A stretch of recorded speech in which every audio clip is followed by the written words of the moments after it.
مدشو صاحب غزل دی چې هغې مې چې فطرت کې دا سختي محسوسوله هغې مې چې فطرت کې دا سختي محسوسوله نو ما هم په خپل ځان کې غلطي محسوسوله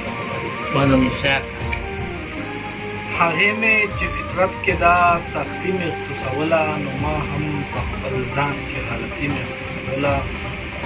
کتل مې ډلې ډلې ماشومان لوبو کې بوخت وو کتل مې ډلې ډلې ماشومان لوبو کې بوخت وو مزه مې پکې ټوله د مزې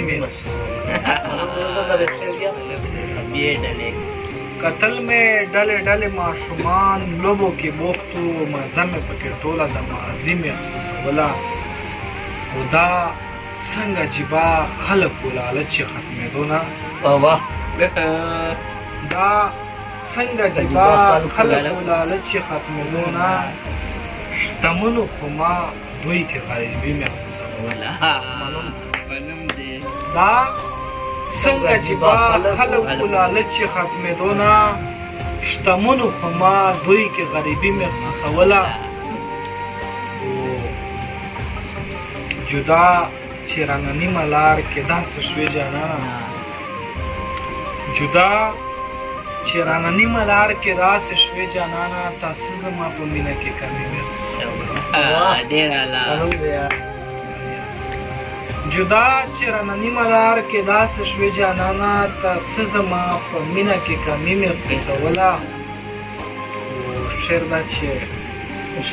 محفل کې چې ناجاڼه وې خیال دې و په ما کې محفل کې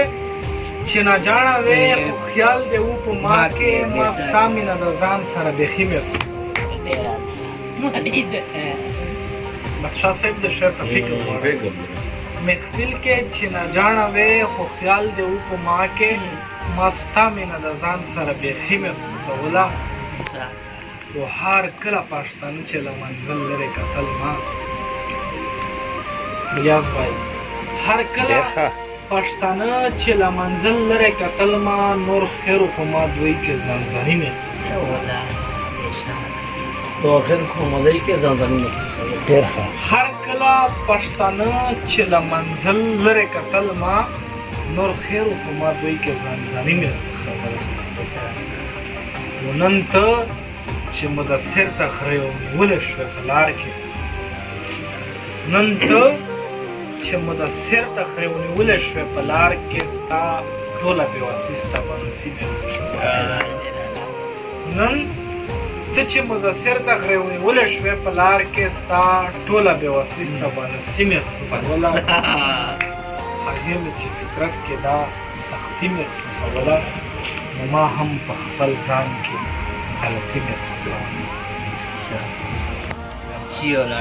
ډېر ښه